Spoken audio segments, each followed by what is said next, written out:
ओम शांति। आज प्यारे बाबा की 11 फरवरी की मुरली है। मीठे बच्चे, तुम्हें भगवान पढ़ाते हैं।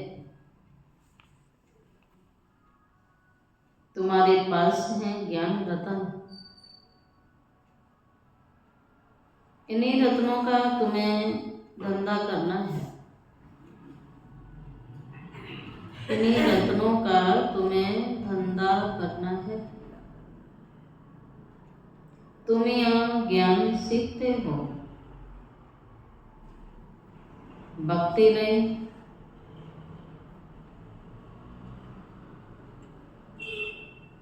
प्रश्न, मनुष्य ड्रामा की किस वंडरफुल नोट को भगवान की लीला समझ उसकी बड़ाई करते हैं। मनुष्य ड्रामा के किस वंडरफुल नोट को भगवान की लीला समझ के उसकी बड़ाई करते हैं।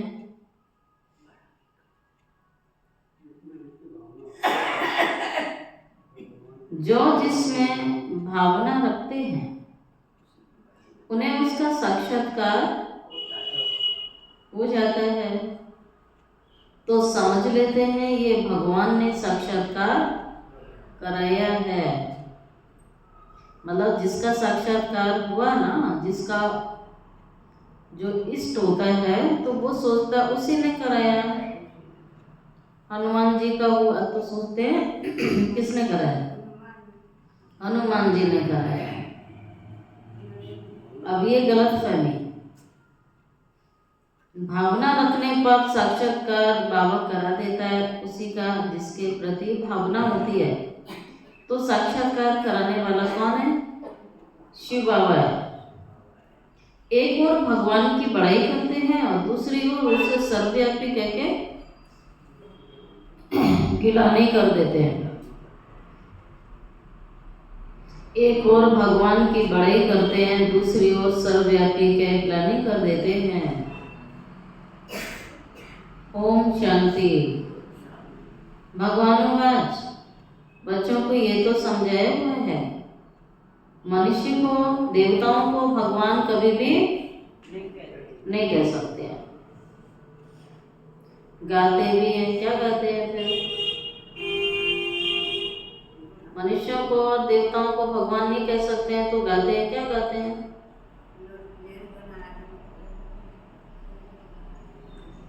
गाते हैं ब्रह्मा देवताय नमः, विष्णु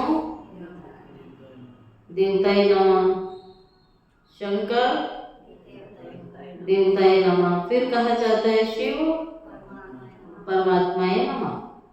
यह भी तुम जानते हो शिव को अपना शरीर तो नहीं है, सबके शरीर है। साकारी शरीर भी है, आकारी भी है, लेकिन शिव बाबा कहता ना आकारी है मेरा, ना साकारी है, मैं सिर्फ निराकारी हूँ। मूल वतन में शिव बाबा और शालिग्राम रहते हैं। बच्चे जानते हैं अभी हम आत्माओं को कौन पढ़ाने आता है? भगवान पढ़ाने आता है। जन्म जन्म देहधारियों ने पढ़ाया, भौतिक ज्ञान दिया, शारीरिक ज्ञान दिया, संसार का ज्ञान दिया, लेकिन आत्मा परमात्मा का और घर का ज्ञान नहीं दिया। वो देने बाबा आता है। बाबा कहता मैं सिर्फ किसको पढ़ाता हूँ? आत्माओं को पढ़ाता हूँ। जो भी सत्संग वास्तव में वो भी सबका संग नहीं है। सत्संग बोलते हैं, सत्संग में गए, सत्संग में जाना है, सत्संग सुनकर आए हैं, सत्संग किया। बाबा कहता है कोई सत्संग नहीं होता है। सत्य तो बाबा है और मन से बाबा के साथ रहना, बुद्धि से साथ रहना, ये होता है सत्संग। सदैव ही संभूति में रहना कि बाबा मेरे साथ है, परमात्मा मेरे साथ है, उस सत्य के संग में बुद्धि लगी रहे, यह है सत्संग। जो मन में चलता रहे। तो मूल वतन में बाबा रहता है, शालिग्राम आत्माएं रहती हैं। बच्चे जानते हैं अभी हम आत्माओं को बाबा पढ़ाने आता है। जो वास्तव में वह कोई सत का संग नहीं है, बाप कहते हैं, वो किसका संग है फिर? वो सत का संग नहीं है तो किसका संग है? बाबा कहते हैं वो है माया, वो माया का संग है। वहां ऐसे कोई नहीं समझेंगे हमें भगवान पढ़ाता है। दुनिया में ऐसे कोई कहता है हमें भगवान पढ़ाता है, सिवाय ब्रह्मा कुमार कुमारियों के। ये बात तो कोई भी नहीं बोलेगा भगवान पढ़ाता है। बाबा कहता है भगवान तो क्या, यहाँ कोई ये नहीं कह सकता कोई देवता पढ़ाता है, हाँ? लेकिन तुम्हें तो देवताओं का पिता पढ़ा रहा है, धर्मात्माओं का पिता पढ़ा रहा है, संसार की सर्वात्माओं का पिता पढ़ाने आया है। गीता भी सुनेंगे तो श्री कृष्ण भगवानुवाची ही समझेंगे कि गीता में जो भी लिखा हुआ है वो कृष्ण जी ने सुनाया है। दिनों प्रतिदिन गीता का अभ्यास कम होता जाता है क्योंकि अपने धर्म को ही नहीं जानते। श्री कृष्ण के साथ तो सभी का प्यार है, कृष्ण सभी को प्यारा लगता है। श्री कृष्ण को झुलाते हैं। अब तुम समझते हो हम किसको झुलाएं? बच्चे को झुलाया जाता है, बाप को तो नहीं झुला सकते ना। अब तुम समझते हो हम किसको झुलाएं? शिव बाबा को तो नहीं झुलाएंगे ना, वो बालक तो नहीं बनता है। बालक बनता है, जन्म लेता है, किसी का बालक बनता है? वो तो बिंदु है, उन्हें क्या झुलाएंगे? श्री कृष्ण का बहुतों को साक्षात्कार होता है। श्री कृष्ण के मुख में तो सारी विश्व है क्योंकि वो विश्व का मालिक बनता है, इसलिए उसके मुख में दिखा दिया, ब्रह्मांड दिखा देते हैं, विश्व दिखा देते हैं। अब ये विश्व रूपी माखन, स्वर्ग रूपी माखन विश्व का मालिक बनता है श्री कृष्ण। वो तो आपस में लड़ते हैं। वो कौन लड़ते हैं? वो कौन लड़ते हैं? बंदर लड़ते हैं। देशों की लड़ाई चलती है, रशिया अमेरिका बड़े बड़े देशों की लड़ाई चलती है। मेरी हुकूमत चले, मेरा राज्य हो, सारे संसार मेरा कहना माने। बाबा ने कहा वो लड़ते ही रहते हैं मेरा राज्य हो, लेकिन होगा नहीं। ये भी अनेक प्रकार के। तो फिर बाबा कहता वो लड़ते हैं सृष्टि रूपी माखन के लिए, तरसते हैं, लड़ते हैं, समझते हैं हम जीत पा लेंगे। श्री कृष्ण के मुख में माखन का गोला दिखाते हैं। यह भी अनेक प्रकार के साक्षात्कार होते हैं, परंतु अर्थ तो कुछ भी समझते ही नहीं है। यहाँ तुमको साक्षात्कार का अर्थ भी समझाया जाता है। मनुष्य समझते हैं हमको भगवान साक्षात्कार कराते हैं, यह भी बाप समझाते हैं। जिसको तुम याद करते हो ना, आज बाबा के मुख्य पॉइंट है ना कि जिसको भी भक्त याद करते हैं, समझो कोई श्री कृष्ण की नौदा भक्ति कर रहा है। नौदा भक्ति माना तीव्र भक्ति, पूरा जोर लगा देते हैं कि जब तक मुझे आप दर्शन नहीं दोगे तो हम अपने को कुछ भी कर सकते हैं। मरने को तैयार हो जाते हैं, अपनी बलि चढ़ाने को तैयार हो जाते हैं, गला काटने को तैयार। तो ऐसी भक्ति करने वाले जो भक्त आत्माएं होती हैं, तब बाबा कहता मैं उन्हें साक्षात्कार करा देता हूँ। ऐसे नहीं कहेंगे कि भगवान ने साक्षात्कार कराया। जो जिस भावना से जिसकी पूजा करता है उनको वह साक्षात्कार हो जाता है, इसलिए उन्हें विश्वास हो जाता है कि हाँ ये भी है दुनिया में। अब उनका पार्ट है ना भक्ति में, तो उन्हें होता है, बाबा करा देता है। कुछ तो मिलेगा ना भक्तों को। बाबा ने कहा वो एक पद दर्शन से ही बस तृप्त हो जाते हैं। बस एक झलक, एक ही झलक मांगते हैं ना, तो एक झलक अपने इष्ट की दिख गई। अब बाबा कहता उससे क्या होगा? क्या पाप खत्म हो गए? क्या उनके संस्कार बदल गए? क्या वो स्वर्ग के मालिक बन गए? कुछ बने? बस खुशी होती है। ऐसे नहीं कहेंगे कि भगवान ने साक्षात्कार कराया। जो जिस भावना से जिसकी पूजा करता है उनको वह साक्षात्कार हो जाता है। ये ड्रामा में नूंद है, ये ड्रामा ऐसा ही बना हुआ है। बाबा फिर आज कहता है ये तो भगवान की बड़ाई की है कि वो साक्षात्कार करा देता है। एक तरफ इतनी बड़ाई, दूसरी तरफ कह देते हैं वो सब पत्थरों में है, जानवरों में भी है, कण कण में, सब में। पत्थर वित्तर टिक करके भगवान कितनी अंधश्रद्धा की भक्ति करते हैं। समझते हैं बस श्री कृष्ण का साक्षात्कार हुआ, श्री कृष्णपुरी में हम जरूर जाएंगे। परंतु श्री कृष्णपुरी आए कहाँ से? ये सारे राज बाबा बच्चों को अब समझाते हैं। अचानक तो नहीं आ जाएगी। बाबा कहता है ऐसे थोड़ी है, कोई सोने की द्वारिका समुद्र में बनी बनाई समा गई और बनी बनाई निकल आएगी। बनाना पड़ता है। बाबा कहता है पूरा संगम लगता है बनाने में, स्थापना करने में। श्री कृष्णपुरी की तो स्थापना बाबा करने आया है। ये सारी दुनिया क्या है? ये सारी दुनिया क्या है? श्री कृष्णपुरी की स्थापना बाबा करने आया है, तो सारी दुनिया क्या है? मूल्य टेंशन से सुनेंगे तो जवाब आएगा। क्या है कमला माता? आज ज्यादा ही खांस रहे सब। बाबा कहता है कंसपुरी, कंस, अकासुर, बकासुर, कुंभकर्ण, रावण, ये सब असुरों के नाम है। वो सब कहाँ हैं? इस समय सारे मिल जाएंगे, बड़े से बड़ा असुर मिल जाएंगे। रावण से बड़ा तो कोई असुर नहीं है। कंस, जरासंध, कुंभकर्ण मशहूर है ये, क्या है ना। फिर देवियां भी दिखा देते हैं असुर संगारनी।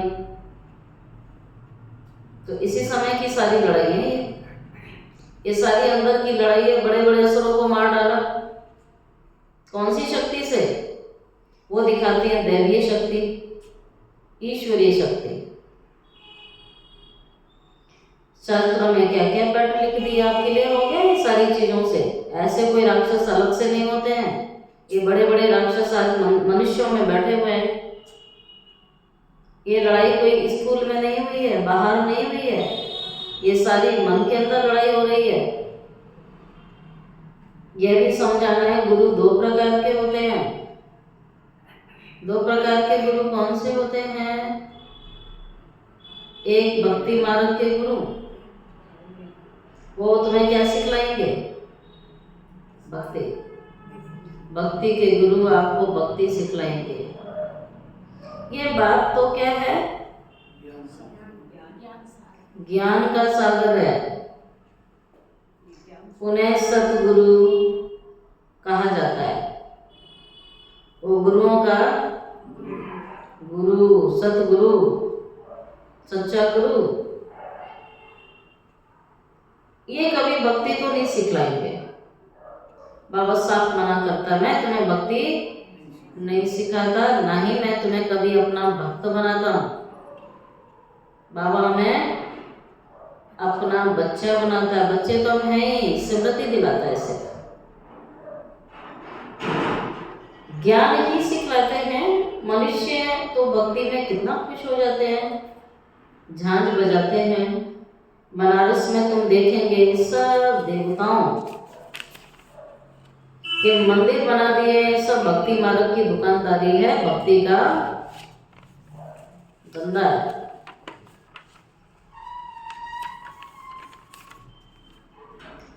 तुम बच्चों का धंधा ज्ञान रत्नों का है, उनका भक्ति का धंधा है, और तुम्हारा धंधा है ज्ञान रत्नों का। इनको भी व्यापारी ही कहा जाता है। बाप भी रत्नों का व्यापारी है। तुम समझते ही रत्न कौन से हैं, इन बातों को समझेंगे वही जिन्होंने कल्प पहले समझा है, दूसरे समझेंगे ही नहीं। जो भी बड़े बड़े हैं पिछाड़ी में आके समझेंगे, कन्वर्ट भी हुए हैं। एक राजा जनक की कथा सुनाते हैं। जनक फिर अनुजनक बना। जैसे कोई का नाम श्री कृष्ण है तो कहेंगे तुम अनुदैवी श्री कृष्ण बनेंगे। कहाँ है सर्वगुण संपन्न श्री कृष्ण और कहाँ ये? कोई का लक्ष्मी नाम है, इन लक्ष्मी नारायण के आगे जाके महिमा गाते हैं। यह थोड़ी समझते हैं कि इनमें और हमारे में फर्क क्यों हुआ। देखा जाता है नाम लक्ष्मी नारायण है और भक्ति लक्ष्मी नारायण की कर रहे हैं। तो ये समझ में ही नहीं आता है कि इनमें और हमारे में कौन सा फर्क है। अभी तुम बच्चों को नॉलेज मिल गई ना सारी बातों की, कितनी गहरी गहरी नॉलेज मिली है। इन रहस्यों के बारे में पता ही नहीं था। जब कुछ पता नहीं होता है तो जिसने जो कहा वही सच लगता है ना। इन चीजों की नॉलेज ही नहीं थी। वह सर्वगुण संपन्न श्री कृष्ण, कहाँ ये? कोई का नाम, कोई का लक्ष्मी नाम है, इन लक्ष्मी नारायण के आगे जाके महिमा गाते। सृष्टि का चक्र कैसे चलता है? तुम 84 जन्म लेंगे, ये चक्र अनेक बार फिरता आया है, कभी भी बंद नहीं हो सकता है। तुम इस नाटक के अंदर एक्टर्स हो। मनुष्य इतना जरूर समझते हैं कि हम इस नाटक में पार्ट बजाने के लिए आए हैं। स्मृति रहती है। ऐसे तो दुनिया वाले भी कहते हैं आए हैं, जाना है, ये संसार नाटकशाला है, हम सब मुसाफिर हैं। ये तो बोलते ही है ना, सभी बोलते हैं, लेकिन इसको ज़्यादा गहराई से फील नहीं करते हैं। प्रैक्टिकल में ऐसा कुछ बुद्धि डिटैच नहीं होती है। बोलते हैं, अटैचमेंट भी रहती है।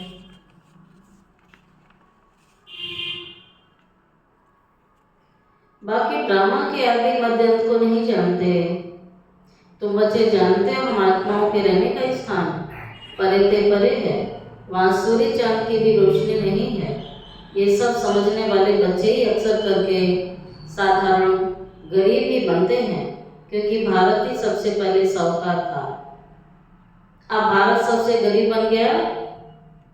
सारा खेल, पूरे संसार का खेल भारत पर आधारित है।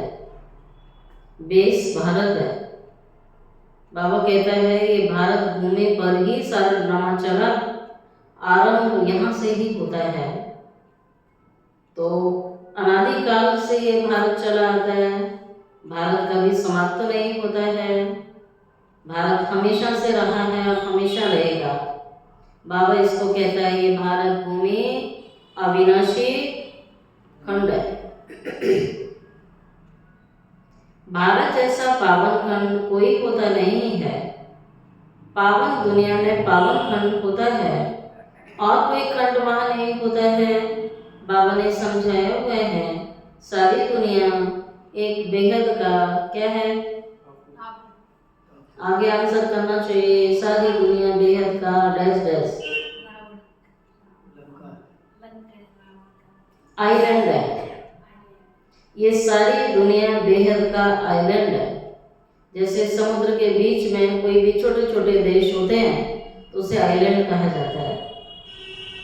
तो बाबा कहता है ये सारी दुनिया एक बेहद का आइलैंड है। चारों तरफ समुद्र ही है, पानी ही है, धरती के चारों तरफ पानी है, तो पूरा विश्व ही आइलैंड है। तो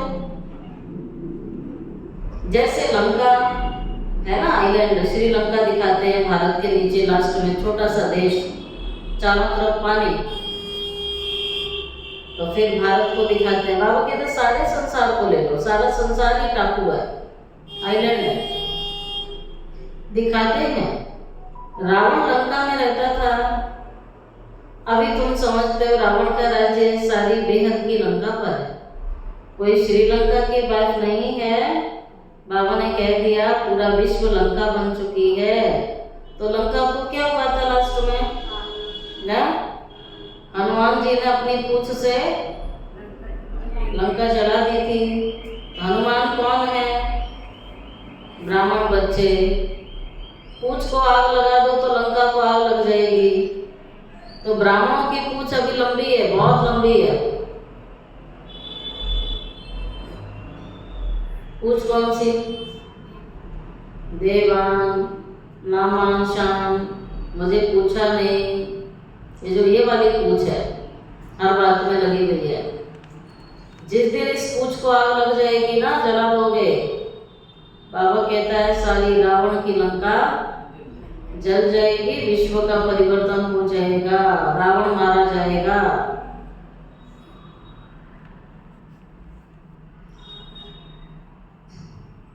सारी सृष्टि समुद्र पर खड़ी है। और वो लोग क्या कहते हैं, सारी दुनिया किस पर खड़ी है? सींग पर। कोई कहता है सांप के फन पर खड़ी है, 3 टांग पर खड़ी है। बाबा कहता है सारी सृष्टि समुद्र पर खड़ी है, ये टापू है, इस पर रावण का राज्य है। और हम सब सीताएं अभी रावण के राज्य में। कहाँ है सीताएं? रावण की कैद में है, रावण के चंगुल में है, रावण की जेल में बैठी हैं। उन्होंने तो हद की कथाएं बना दी। और एक सीता, एक सिंबॉलिक दिखाया है, सीता रावण उठा ले गया।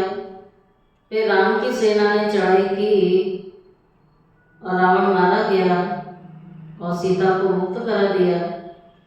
लेकिन बाबा कहते हैं मेरी सब सीताएं चोरी हो गई हैं, सब रावण के चंगुल में आ गई हैं, मैं सब सीताओं को मुक्त कराने आया हूँ।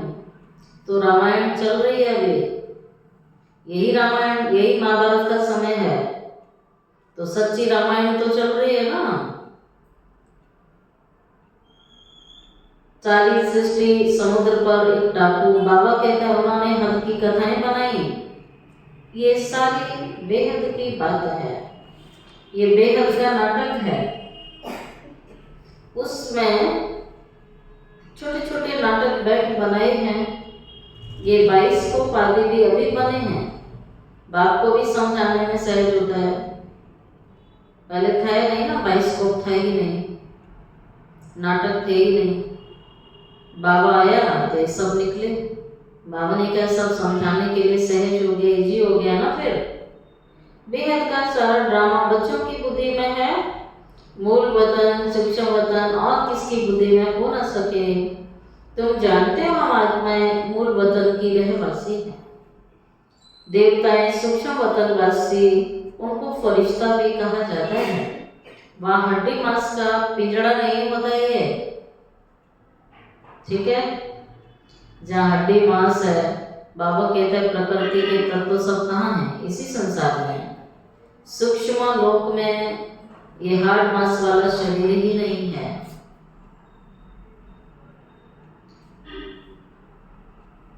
इसलिए उन्हें फरिश्ता कहा जाता है। ये हार्ड मांस का पिंजड़ा नहीं होता है। ये सूक्ष्म वतन का पाठ थोड़े समय के लिए चलता है। सतयुग में भी नहीं होगा, पूरे कल्प में नहीं होगा, ये सिर्फ संगम पर चलता है, क्योंकि सूक्ष्म वतन की रचना संगम पर ही होती है। संगम पर ही बाबा उसमें सारी कारोबार करता है। तो सतयुग में भी आवश्यकता नहीं होती है, तो द्वापर कलयुग में भी आवश्यकता नहीं होती है। इसकी कारोबार की आवश्यकता संगम पर पड़ती है, और इसलिए बाबा सूक्ष्म वतन की रचना संगम पर करते हैं। इसका पाठ थोड़े समय के लिए है। अभी तुम आते जाते हो, फिर कभी नहीं जाओगे, क्योंकि हम जाते हैं तो सूक्ष्म वतन होके जाएंगे, और जब आएंगे तब सीधे आएंगे, सूक्ष्म वतन होके नहीं जाएंगे। तो इसलिए तुम आत्माएं जब मूल वतन से आती हो तो वह सूक्ष्म वतन नहीं आती हो, सीधी आती हो। अभी वह सूक्ष्म वतन जाती हो, अभी सूक्ष्म वतन का पार्ट है। ये सब राज बच्चों को समझाए जाते हैं। बाबा जानता है हम आत्माओं को समझा रहे हैं। साधु संत आदि कोई भी इन बातों को नहीं जानते, वह कभी ऐसी बातें कर नहीं सकेंगे। बाबा ही बच्चों से बात करते हैं। ऑर्गन्स बिगड़ तो बात नहीं कर सकेंगे ना। कहते हैं मैं इस शरीर का आधार ले तो बच्चों को पढ़ाता हूँ। ब्रह्मा को ब्रह्मा बनाया, शिव बाबा ने बनाया। तो आत्माओं की दृष्टि भी बाप की तरफ चली जाती है, ये सब नहीं पाते हैं। निराकार बाप, उनका नाम शिव बाबा है। तुम आत्माओं का नाम भी क्या है? हम आत्माओं का नाम आत्मा ही है, सिंपल। वो तो भक्तों ने शालिग्राम बना लिया, हम शालिग्राम थोड़ी नाम। चलो यादगार में बाबा क्या देता है कि आप शालिग्राम हो। अब गोल गोल पत्थर बना दिया शालिग्राम, हम थोड़ी है। हाँ, बाबा कहता तुम्हारा यादगार है, तुम तो आत्मा हो, चमकीला सितारा हो, गोल गोल पत्थर थोड़ी हो। बाबा कहता मैं भी ऐसा नहीं हूँ, दिखा दिया शिवलिंग, गोल गोल पत्थर थोड़ी हूँ मैं। वो कहता है मैं चमकीला सितारा हूँ। बाबा भी चमकीला सितारा है, आत्माएं भी चमकीले सितारे हैं। देखो इस अंतरिक्ष में कितने ग्रह हैं, कितने नक्षत्र हैं, कितने तारे हैं, लेकिन फिर भी वहाँ उजाला नहीं है इतना। परम धाम में सदैव उजाला है, सूक्ष्म वतन में उजाला है कि नहीं है? वहाँ अंधेरा होता ही नहीं है।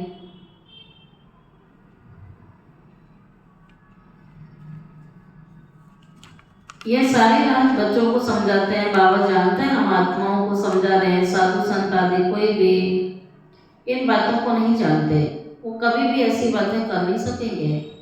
बाप भी बच्चों से बात करते हैं। सुनीता बहन क्या सुना? आप अंधेरे में बैठती हो आके सोने के लिए, आगे क्यों नहीं बैठती हो? आगे आओ ना, इधर कमला माता के पीछे बैठा करो उजाले में। उठो तो सही। जब घर से यहाँ तक आ गई तो क्लास में बैठो ना, अलग से क्यों बैठते हो? और सोने का चांस, अंधेरा लाइट नहीं पड़ती ना, अंधेरे में बैठ जाते हो। पढ़ने आए हो ना, पढ़ो। तुम आत्माओं की दृष्टि बाप की तरफ चली जाती है, सब नहीं पाते हैं। निराकार बाप, उनका नाम शिव बाबा है। तुम आत्माओं का नाम तो आत्मा ही है ना, तुम्हारे शरीर के नाम बदल जाते हैं। तो ना बाबा कहता ना मैं शरीर लेता हूँ, तो फर्क समझा? शरीर नहीं है, बाबा का नाम, आत्मा का नाम, बाबा की आत्मा का नाम क्या है? शिव। इसलिए कभी चेंज हो ही नहीं सकता है। और हम सब आत्मा है, तुम्हारा नाम आत्मा है, लेकिन कौन सी आत्मा कौन से शरीर वाली है, तो शरीरों के नाम रखने पड़ते हैं ना। अब हर बात में अब आत्मा आत्मा कहेंगे तो समझ में नहीं आएगी, है ना। गिनती भी नहीं कर सकते, नंबर 1 आत्मा, नंबर 2, नंबर 3, कितनी करेंगे? करो ना। तो शरीरों के नाम रखने पड़ते हैं, ठीक है। अब शिव बाबा का तो आधार कार्ड एक ही है ना, नाम शिव, धाम परम धाम है,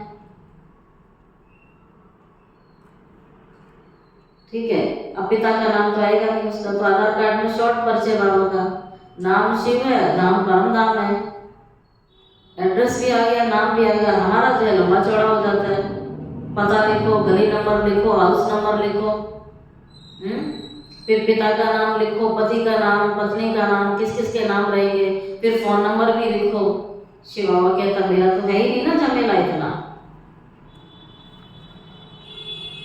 एक ही आइडेंटिटी रहती है हमेशा, और हमारा तो बदलता ही रहता है। जन्म बदला फिर बदल जाएगा, आधार नंबर बदल जाएगा फिर। तो इसलिए बाबा कहता है देखो मेरा तो एक ही नाम है शिव, मेरी आत्मा का नाम है। तुम्हारे शरीर के नाम बदलते हैं। मनुष्य कहते हैं परमात्मा तो नाम रूप से न्यारा है, परंतु नाम शिव कहते हैं ना। शिव की पूजा शिव की पूजा सब करते हैं, पर बाबा कहता है अभी तक सब बने हुए हैं, शिव को पहचान नहीं सके। जिस दिन शिव को पहचान लेंगे तो शव में शक्ति आ जाएगी, जागृति आ जाएगी, और क्या बन जाएंगे फिर? क्या बन जाएंगे? शिव शक्ति। सब शिव शक्ति बन जाएंगे। सबको भूल जाओ, शिव शक्ति बन जाएंगे। सब नहीं भूलेंगे तो शिव शक्ति नहीं बन सकते। समझते एक है, करते दूसरा है। अभी तुम बाप के नाम रूप देश काल को समझ गए। तुम जानते हो कोई भी चीज नाम रूप के बगैर नहीं होती है। संसार में हर चीज का नाम होता है। यह बड़ी सूक्ष्म समझने की बातें बाबा समझाते हैं। गायन भी है सेकंड में जीवन मुक्ति, अर्थात तुम नर से नारायण बन सकते हैं, जबकि बाप फैमिली गॉडफादर है। हम उनके बच्चे बने हैं तो भी स्वर्ग के मालिक ठहरे, परंतु यह भी समझते नहीं है। बाप कहते हैं बच्चे तुम्हारा तो लक्ष्य यही है नर से नारायण बनना, राजयोग है ना। बहुतों को चतुर्भुज का साक्षात्कार होता है। इससे सिद्ध है विष्णुपुरी के हम मालिक बनने वाले हैं। तुमको मालूम है स्वर्ग में भी लक्ष्मी नारायण के तख्त के पिछाड़ी विष्णु का चित्र रख देते हैं, अर्थात विष्णुपुरी में इनका राज्य है। बाबा ने कह दिया स्वर्ग में भी लक्ष्मी नारायण के तख्त के पिछाड़ी किसका चित्र रखेंगे? विष्णु, अर्थात विष्णुपुरी में इनों का राज्य है। ये लक्ष्मी नारायण विष्णुपुरी के मालिक है। वह है श्री कृष्णपुरी और ये सारा संसार है कंसपुरी। ड्रामानुसार ये भी नाम रखे हुए हैं। बाप समझाते हैं मेरा रूप बहुत कैसा है? सूक्ष्म, दिव्य और अलौकिक है, अति न्यारा और अति प्यारा है।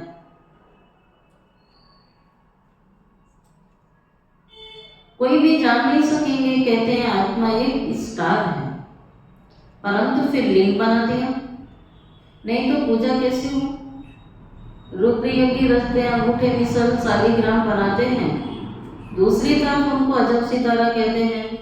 आत्मा को देखने की बहुत कोशिश करते हैं, परंतु कोई भी देख नहीं सकेंगे। राम कृष्ण विवेकानंद का दिखाते हैं। उसने देखा आत्मा इनसे निकल के मेरे में समा गई। अब उसको किसका साक्षात्कार हुआ होगा? आत्मा परमात्मा का रूप तो एक ही है। विधि देखा, समझते कुछ भी नहीं है। आत्मा का साक्षात्कार कोई चाहते नहीं है, चाहना रखते हैं कि परमात्मा का साक्षात्कार हो। वह बैठा था गुरु से परमात्मा का साक्षात्कार करें, बस कह दिया ज्योति थी मेरे में समा गई। किसकी बात कर रहे हैं बाबा? उनके गुरु रामकृष्ण परमहंस से वो ज्योति निकली। उनको फील हुआ कि वो ज्योति मेरे में, विवेकानंद को लगा मेरे में समा गई। खुश हो गया इसमें, समझा यही परमात्मा का रूप है। गुरु में भावना रहती थी, भगवान के साक्षात्कार की, समझते कुछ भी नहीं। भला भक्ति मार्ग में समझाए कौन? बाबा बैठ समझाते हैं। इतना भगवान समझाता है तब तो हमें समझ में नहीं आता है, और बाबा कहता है समझाए कौन? कितना ब्राह्मण अभी भी जाते हैं धक्का खाने नदियों पर, गुरुओं के पास जाते हैं, दुनिया में जाते हैं। इतना भगवान समझा रहा है तो मुश्किल से समझ में आता है कोटों को, कोटों में कोई आत्माओं को है? सब जा रहे हैं अभी तो भाई, उसी का भक्ति का बोलबाला चल रहा है ना। जो शक्ल देखते हैं वह साक्षात्कार हो जाता है। जैसे गणेश की बहुत पूजा करते हैं, उनका चैतन्य रूप में साक्षात्कार हो जाता है, नहीं तो उनको निश्चय कैसे हो? तेजोमय रूप देख समझते हैं हमने भगवान का साक्षात्कार किया, उसमें खुश हो जाते हैं। ये सब भक्ति मार्ग है, उतरती कला है। पहला जन्म अच्छा होता है, फिर कमती होते होते अंत आ जाता है। बच्चे इन बातों को समझ भी रहे हो। जिनको कल्प पहले ज्ञान समझाया है उनको अब समझा गया। कल्प पहले वाले ही तो आएंगे यहाँ, बाकी औरों का तो धर्म ही अलग है। बाबा समझा रहा है, एक एक चित्र में भगवान वाच लिख दो, बड़ा युक्ति से समझाना होता है। भगवान वाच है ना, यादव कौरव पांडव क्या करते उसका ये चित्र है। पूछो तुम बताओ, अपने बाप को जानते हो? नहीं जानते हो तो गोया बाप से तुम्हारी प्रीत नहीं है तो विपरीत बुद्धि ठहरे ना। फिर बाप से प्रीत नहीं है तो विनाश हो जाएगा। प्रीत बुद्धि विजयंती सत्यमेव जयते, इसका अर्थ ठीक है। बाबा की याद ही नहीं है तो विजय पा नहीं सकेंगे। अभी तुम सिद्ध कर बतलाते हो। गीता शिव भगवान ने सुनाई है, उनको राजयोग सिखाया है, उसने हमें राजयोग सिखाया है। ब्रह्मा के द्वारा ये तो श्री कृष्ण भगवान की गीता समझ के कसम उठाते हैं। उनसे पूछना चाहिए, श्री कृष्ण को हाजिर नाजिर जानना चाहिए या भगवान को जानना चाहिए? कहते हैं ईश्वर को हाजिर नाजिर जान सच बोलो। रोला हो गया तो कसम भी झूठा ही हो जाता है। झूठा कसम उठा लेते हैं। झूठी तो क्या होता है भगवान हाजिर नाजिर, और सब रोज कसम उठाते हैं। तो भगवान सिर्फ कोर्ट में हाजिर नाजिर और कहीं नहीं है, कोर्ट के बाहर नहीं है कहीं। सर्विस करने वाले बच्चों को गुप्त नशा लेना चाहिए। नशे से समझाएंगे सफलता होगी। तुम्हारी ये पढ़ाई गुप्त है, पढ़ाने वाला भी गुप्त है। तुम जानते हम नई दुनिया में जाकर के ये बनेंगे। नई दुनिया स्थापन होती है महाभारत लड़ाई के बाद। बच्चों को अब नॉलेज मिली है, वह भी नंबरवार धारण करते हैं, योग में भी नंबरवार रहते हैं। यह भी जांच रखनी चाहिए, हम कितना याद में रहते हैं ये चेक करो। सारा दिन बुद्धि कहाँ रहती है ये चेक करो। क्या होगा कैसे होगा नहीं सोचना है, जो होगा अच्छे से अच्छा होगा, बहुत अच्छा होगा। और मैं बाबा का बहुत अच्छा बच्चा हूँ, सर्वशक्तिमान का बच्चा हूँ। बाबा कहता है कि अभी तुम्हारा पुरुषार्थ भविष्य की जन्मों के लिए हो जाएगा। अभी फेल हुए तो कल कल्पांतर फेल होते रहोगे तो ऊंच पद पा नहीं सकेंगे। पुरुषार्थ करना चाहिए ऊंच पद पाने का। कोई ऐसे भी कई सेंटर्स पर आते हैं, कैसे बताइए? बाबा आगे क्या बोलने वाला है। ऐसे बच्चे भी कई सेंटर पर आते रहते हैं, ज्ञान सुनते रहते हैं, आते रहते हैं, लेकिन विकार में भी जाते रहते हैं। विकार में जाते रहेंगे भाई, हो गई बात। पिक्चर बनाओगे, कीचड़ भरा तालाब हो, उसमें घुस जाए और फिर आके स्नान कर ले, दूसरे दिन फिर उसी में गिर जाए, फिर स्नान कर ले। उसका कोई मतलब है? फिर गाड़ी तो आगे नहीं बढ़ी ना। 4 कदम चला फिर गिर गया, फिर 4 कदम चला फिर गिर गया, तो आगे कहाँ से बढ़ेगा? अभी चढ़ा फिर गिर गया तो और हड्डियां टूटेंगी। वही आज का मनुष्य कर रहा है। सब पाप करो और कुंभ में जाके कुंभ में डुबकी लगा लो। अंदर शुद्धि की नहीं, विचारों की शुद्धि की नहीं, बाकी आंखों की चंचलता रही। अच्छा, तो यहाँ भी बच्चे ऐसे ही हैं, रोज मुरली सुनेंगे और क्लास के बाहर निकले, यहाँ की यहाँ रही और वहाँ की वहाँ रही। फिर आता है अरे हम तो ग्रस्त में रहते हैं, हम थोड़ी कर सकेंगे, हमारे तो बाल बच्चे हैं, ये है वो। माया बहुत बुद्धि भटकाएगी यहाँ से बाहर निकलते ही। तो फिर बाबा कहता है मेरे बच्चों में भी ऐसे ही हैं, रोज आके मुरली सुनेंगे, योग लगाएंगे, दुनिया में गए फिर वही काम, भाई शराबी वाली लात। रोज शाम को पिएगा, सवेरे वायदा करेगा नहीं पिएंगे। यहाँ भी ऐसे ही बच्चे हैं, बाबा के आगे बैठेंगे, बाबा ऐसा काम नहीं करेंगे, लेकिन फिर वही करेंगे।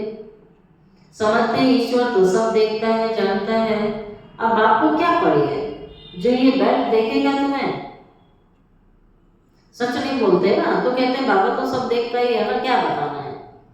बाबा कहता मुझे क्या पड़ी है सब देखने की, तुम करोगे तुम भरोगे, तुम झूठ बोलोगे और विकर्म करोगे तो अपना ही नुकसान करोगे ना। नुकसान किसका है? यह तो तुम भी समझते ही हो, ये तो समझते हो। व्यक्ति किसी से छिपा लेता है, दूसरों से छिपा, लेकिन हर बात में नुकसान तो वही वाली कहावत है ना, खरबूजा चाकू पर गिरे या चाकू खरबूजे पर गिरे, कौन कटेगा? है ना, कौन कटेगा? तो भी खरबूजे को ही नुकसान होना है ना, कटना तो खरबूजे को ही है। तो बाबा कहता है चाहे तुम सबको पता लग जाए चाहे ना पता लगे, चाहे झूठ बोलो या सच बोलो, नुकसान तो तुम्हारा ही है ना। तो काला मुंह करता हूँ तो ऊंच पद पा नहीं सकूंगा, इतना तो समझते ही हो ना। सो बाप ने जाना तो भी बात तो एक ही हुई ना, उनको क्या दरकार पड़ी, अपनी दिल खुद खानी चाहिए। मैं ऐसा काम करने से दुर्गति को पाऊंगा, गंदा काम करूंगा, उल्टा काम करूंगा, काला मुंह करूंगा या करूंगी तो बाबा ने कहा दुर्गति को पाओगे। बाबा क्यों बताएगा तुम्हें? बाबा क्यों बताएगा? हाँ, ड्रामा में है बतलाना भी, तो फिर बतला भी देते हैं। बाप से छिपाना गोया अपनी सत्यानाश करना, बाप से छिपाना गोया अपनी दुर्गति करना, सत्यानाश करना। पावन बनने के लिए बाप को याद करना है, तुमको ये फुरना रहना चाहिए। हम अच्छी रीति पढ़कर ऊंचा पद पाए, कोई मरा व जिया उसका फुरना मत करो, ये फुरना रहना चाहिए। हम अच्छी रीति पढ़कर अपने जीवन को धारणा युक्त बनाएं, ज्ञान युक्त बनाएं, योग युक्त बनाएं और ऊंचा पद पाए। कोई मरा व जिया इसका फुरना नहीं, फिक्र रखना है बाप से भरोसा कैसे लें, तो किसको भी थोड़े में समझाना है। अच्छा, मीठे मीठे सीखी लदे बच्चों प्रति माता पिता बाप दादा का याद प्यार और गुड मॉर्निंग। रूहानी बाप की रूहानी बच्चों को नमस्ते, रूहानी बच्चों की रूहानी बाप दादा को याद प्यार, गुड मॉर्निंग और नमस्ते नमस्ते नमस्ते। शुक्रिया बाबा, शुक्रिया बाबा, शुक्रिया बाबा। धारणा के लिए मुख्य सार है, फर्स्ट पॉइंट, गुप्त नशे में रहकर सर्विस करनी है।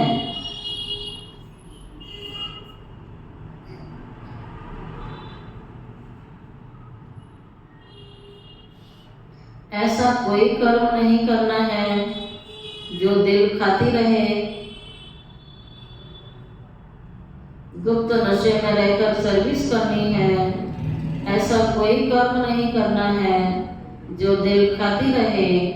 अपनी जांच करनी है कि हम कितना याद में रहते हैं,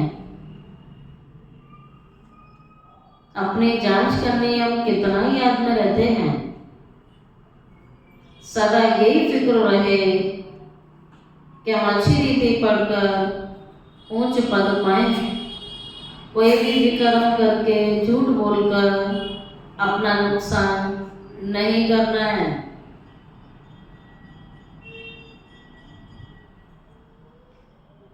बाप दादा का वरदान लेंगे, मन मना होके मंत्र द्वारा सर्व दुखों से पार रहने वाले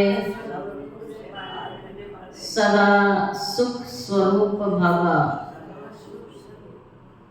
जब किसी भी प्रकार का दुख आए तो मंत्र ले लो जिससे दुख भाग जाएगा, तो स्वप्न में भी जरा भी दुख का अनुभव ना हो। तन बीमार हो जाए, धन नीचे ऊपर हो जाए, कुछ भी हो, लेकिन दुख की लहर अंदर नहीं आनी चाहिए। जैसे सागर में लहरें आती हैं और चली जाती हैं, लेकिन जिन्हें उन लहरों में लहराना आता है वह उसमें सुख का अनुभव करते हैं लहर को जंप देकर ऐसे क्रॉस करते जैसे खेल कर रहे हैं। तो सागर के बच्चे हो, सुख स्वरूप हो, दुख की लहर ना आए। सुना?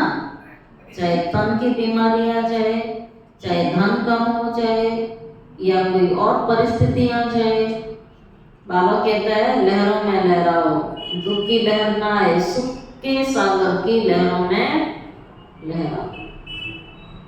स्लोगन: हर संकल्प में दृढ़ता की विशेषता को प्रैक्टिकल में लाओ तो प्रत्यक्षता हो जाएगी। हर संकल्प में दृढ़ता की विशेषता को प्रैक्टिकल में लाओ तो प्रत्यक्षता हो जाएगी। अव्यक्त इशारा, स्व उन्नति में, सेवा की उन्नति में एक ने कहा, दूसरे ने हाँ जी किया। ये ज्ञानी का लक्षण है, हाँ जी करना। ऐसे सदा एकता और दृढ़ता से बढ़ते चलो। जैसे दादियों की एकता और दृढ़ता का संकल्प पक्का है, ऐसे आदि सेवा के रत्नों का संकल्प पक्का है। इसकी बहुत बहुत आवश्यकता है। एक ने कहा, दूसरे ने माना, हाँ जी करो, संकल्प बना के चलो, एकता बना के चलो। अच्छा, ओम शांति।